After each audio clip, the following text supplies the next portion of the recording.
Right, so switch quickly. English. Welcome all of you. For today, I decided to check again. Did you have the time to read the chapter again?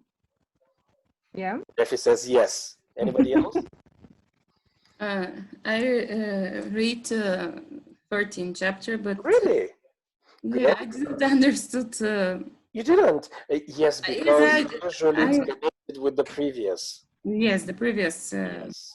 All right. And was there anything, or is there anything that you would like to share that is somehow, well, popped out of the pages, somehow made impression on you from this chapter? Because I have something and I will get you there. But first, I want to ask you, maybe you have found something different. Is it for me or someone Oh, else? you, Steffi, because Esther, you didn't read it? No. No. Okay, but you will take part in the discussion, I'm sure. Yeah. And Mariana, maybe you read it again, or you didn't. No, this time I didn't. Not this time, but maybe you remember. So tell me, guys, is there anything that you would like to share?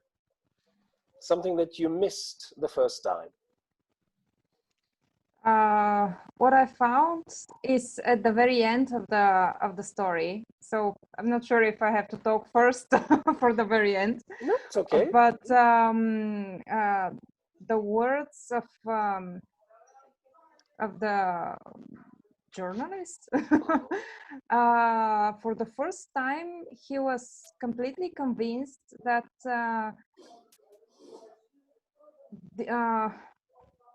this idea that is introduced in this department could lift up the entire company if it's spread around the other departments. By that time, he was impressed. Sorry, let me just explain, because I can see that Esther is lost and Tony is lost. This is a book about a company that has huge problems. And there's this guy who is kind of undercover. So he's going to check how things are going, and every department is in total mess. Horrible relationships between people, horrible work ethics, in fact, almost none. No targets, no achievements, no results, almost nothing. And then there's only one department with excellent atmosphere, employees, environment, and they're trying to figure out how and why. So, Steffi? Yeah, so in this department, he already noticed in the previous chapters that the manager of the department is the change, and he's the one bringing this atmosphere in the department. However, I believe that this was the time when he realized that this can be spread around the entire company, and there is no need to close the company or whatever he was thinking before coming to the commercial department. So it was one department that changed his whole idea. This is what I think. Yeah, even though this was not the first interview in this department, I think this is the time, maybe because he heard it from a few people already, for a couple of people, and this is why he's thinking in another direction. Yeah, okay. This is what I've noticed this time when I was reading it. Good. Thank you. Tony, anything that you would like to share? I read number 14, and I also understood for this department is necessary to go in this section. We have got sections for depressions, and this is necessary to go.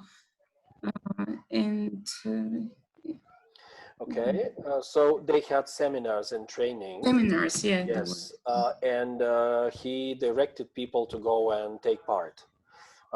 Okay, good. Mariana, anything you would like to add? Not really. Not really. Okay, let me take you there then, because I have something that I prepared, something that was important for me.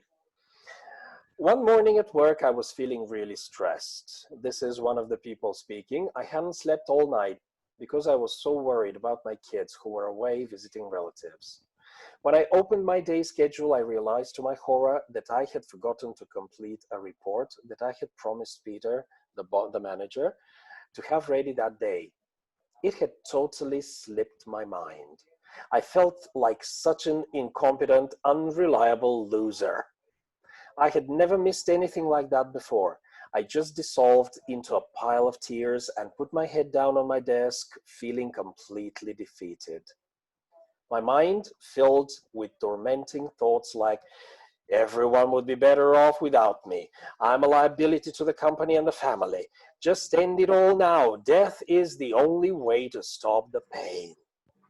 Well, let's stop here for a moment. How does this sound? This lady is normal. She's not some kind of wacko schizophrenic or something. What happened to her?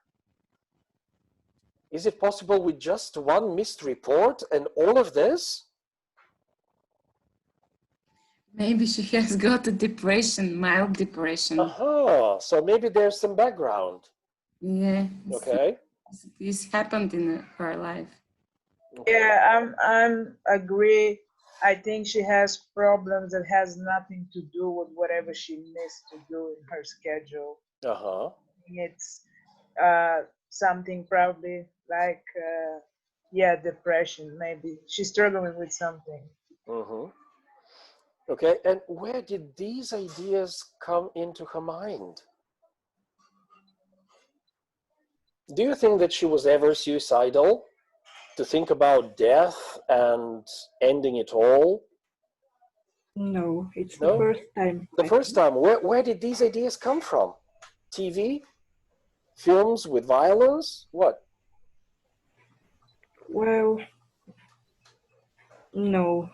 I think when a person thinks that he's not successful or he cannot do something, he's useless, it comes automatically. Comes automatically. Where from? Does everybody have those thoughts in their minds and they somehow unlock? What happens? Where do people get those ideas from? Maybe it's, again, not strong will. Okay, what do you think, guys? How does a normal person all of a sudden become suicidal? It should not be all of a sudden. Well, we didn't see anything. She said I was a strong person. Yeah. So she never said anything about being suicidal or having those thoughts. But there was something that was, I don't know how to say it. It's like you pour water in the glass and it's just at one time, it just reaches the limit. Fit anymore, anything else, yeah. Okay, usually this is a condition that we don't pay much attention to. It's called burnout. Yeah. And when you are under stress for a long time and you have a lot of adrenaline in your bloodstream, it's like with coffee. If you drink 1 or 2 cups of coffee a day, it works perfect. But if you drink 6, 7, 8, then you have the opposite effect. Stress is a good thing. Stress helps us when we are in a difficult situation. For example, when you see a bus coming at you, your body gets a lot of adrenaline and you jump like Stefka Kostadinova. And you say, wow, how did I do that? It's kind of impossible, but this is why stress is good when it is for a short time in some extreme situation. But when we work and live under stress, all these hormones, they become toxic. And you become the opposite of yourself. if you are extrovert and you love people, when you burn out, you want to hide somewhere. You don't want to see anybody. If you are introverted, you start going, spending a lot of time with a lot of people, and you say, what am I doing? I feel kind of tired of this, but you just do it. So it's really crazy. And when there is this kind of background, a lot of stress, constant stress, one small thing, like Steffi said, it could be the last straw and it explodes. So she had all these thoughts, and then, as you might guess, that's when Peter walked past my desk and saw the state I was in. And this is something that really shocked me. Without any words, without attracting attention, he motioned me into his office. I was sure he would fire me. I felt so hopeless. Then, when I was in his office with the door closed, he said something amazing. He said, "Is there anything I can do to help?" So this is something I want to focus on tonight. We all have people who are in despair, in depression, in somewhere in the blues. They're down, they feel horrible. How do you think she reacted when she heard Peter say that? Is there anything I can do to help? How did she react? She got angry? Or what? She got a little sad, even. Sad? Yeah, happy and sad at the same time. Why do you think so? Maybe she, because she's a woman, maybe she will be will have piles of tears, or she's crying. So burst into tears, and I told him everything that was going wrong in my life. So usually in a situation like that, people don't need someone to lecture them. They know that they are in a horrible place. And do you think it's an effective way to help when you ask this question? She started crying, she was a real mess. Did it help?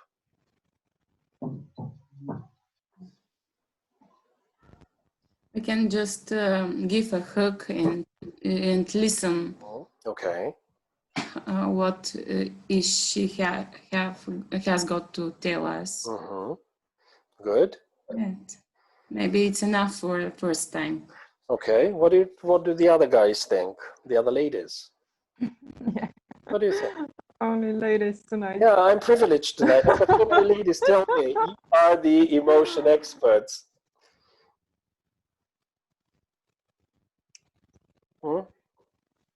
Have you ever been in a situation like that when you really felt horrible and someone came to you and he said, "Can I help you?" Yes, I've been in that situation. How did it work for you, Esther? It worked pretty well, but sometimes when you're in that situation, you have so many emotions, you cannot even explain what is wrong with you. Yeah, you just cry. You just cry and you're just emotional. And in my case, I was getting angry because I couldn't even express myself. Yeah. And I couldn't know what exactly I need help for. So I think that's how she feels right now. Okay, fair enough. So what happened?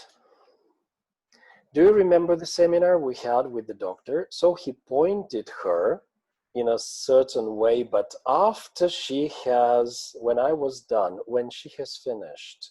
So what Steffi said about the glass that was filled with water, when you have a lot going on, and every next event adds to the glass. So when Peter came, he was kind of the last drop and it started spilling over. So it takes some time to pour it out. to empty the glass because of all this kind of ocean of emotion.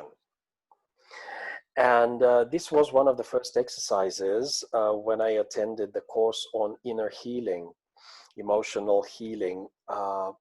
They started talking about emptying the glass. And usually it's not easy to do it on your own. You need a real person who understands and whom you can trust. So last time we talked about helping depressed people and people who are down, and yes, we can start telling them, I read this and I know that, and you can do this and you can take vitamins, but it will not help until they get it out. So this thing here, is there anything I can do to help? The person who was in the position to say, how dare you? This is your job. This is your workplace. You need to have done that report, and I should have had it on my desk. Instead of that, he said, is there anything I can do to help? And it's really shocking because he's a man. Have you ever met a man who is so sensitive to stop lecturing and say, can I help? Come on, ladies, tell me now. I will take it. Okay, I will take it. We men are not sensitive. We are men. And it takes a lot of skill to learn to see the real problem. The real problem was not, the report was not ready. Because she was a really hard worker. And Peter knew that. There was something different. And somehow he managed to see why. Now, for Tony and Esther, it will be hard. But we all know Peter had no bag. What does that mean, Steffi? It means he already, I'd say, healed himself from the past, yes. from bad memories and bad situations that made him feel guilty or not good enough. Yeah. Some memories from the past. Okay. So in that bag, we put all of that, but can I challenge you today? I believe that the real problem in the bags that we all carry, this is selfishness. We take things personally. And when somebody does something wrong, we react immediately. Why are you doing this to me? Well, first of all, this person is not doing it to you. They're doing it to themselves because they're shouting, I have a problem. But when we have our bag full of ourselves, we can't say, is there anything I can do to help? Because we're self-centered and we cannot see the real problem of the other person. And I believe just a few people can do that. For me, it's extremely difficult, I confess. Sometimes I manage, but not very often, unfortunately. I'm working on it. And maybe we will never get to the place where we will be like in the book. So kind of doing the right thing at the right time, in the right way. But doesn't it sound really great? To be able to see the real problem. And for me, it was really shocking. Do you think you might be depressed? Quite open, but not in a threatening way. You are depressed. You should do something about it. Go to a doctor. It's not helping. Another volley of tears. So there's a lot of tears, a lot of sobbing. And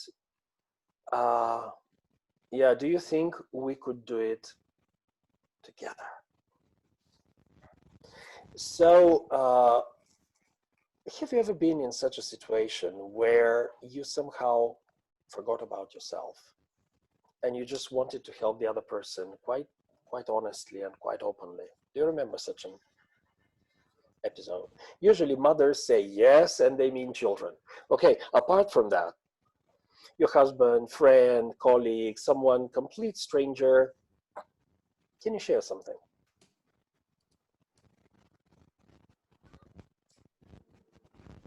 I have a lot of such stories, but they're not that important. They're not so big. Why do you think so? I don't know, because just to help somebody if he or she doesn't feel well today or needs somebody to talk to. I don't think I have a big one. Okay, what about the others? Yeah. Do you have a big one? Come on, anyone with a big one.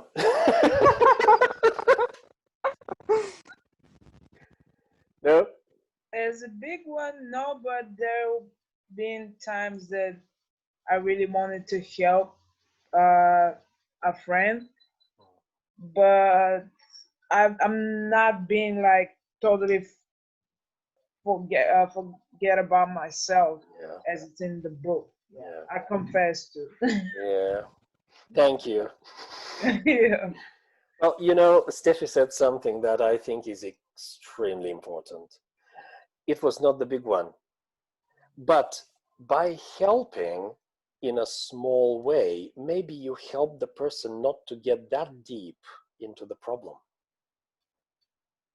And quite often we don't pay much attention, but in fact, we can help maybe not empty the whole glass, but maybe part of it. And quite often we neglect what we do to others. It might be really life-saving. And I believe we should have more confidence when helping other people that what we do really matters. Yes, this is the perfect scenario. This is the perfect one, but still we have some things in our backpack. We're working on it, but we're normal people. And what I really admire about you guys is that you're here and we're just talking nonsense for many people. But at the same time, you're not just talkers, you're not philosophers. I know most of you. With Tony, we just met recently, but I know through her husband about her. I know that you're people who love helping others. And that's why you're here today. So every small thing can be life-saving for someone. And yesterday we went to the center and we brought the caps we had been collecting for a while. We had a not as big as I wanted to have, because I collect every cap. Wherever I go, in a cafe or something, I put in my bag and I bring them home. But what really, let's say made me really happy was to see so many people coming with their small bag or some container with the caps. And all these small things put together, you know, I saw them fill the trucks. Everybody brought something small. And maybe everybody thought I could do better. But when you put it together, it's extremely powerful. So let's play our small part. Maybe we could never be like Peter. Maybe it takes really a great level of trust to be able to help in this way. It takes a lot of background. I don't know. But for me, this is a great way of helping. Just tell the person, can I help? I remember I was a teenager and I was at the seaside and I was kind of the star of the show in the disco club. And I was dancing and having fun. And then I got so hot and I went outside. There was this girl and she was crying. And I couldn't immediately switch because the music was still in my head. But I just saw her and I could see that she was really going through something. And I sat next to her and I saw that she was a foreigner. And I said, can I help? And she did almost the same. She started crying. And I said, oh my God, what did I do? I was 17 or something. I didn't know how to react. And she cried and cried. And of course, it was about a boy. But when she cried everything, she just looked at me and she said, "Thank you. You saved my life." And I was really shocked because I was there just to listen. I didn't do anything. But maybe she had those thoughts. And I would never forget that. I just said, "Can I help you?" So sometimes it could be the only thing you do, but it could mean the world to the other person. So this is my challenge to you. Don't despise those small things. It could be one sentence. It could be one small thing that you say. And maybe the other person would even say, no, you can't.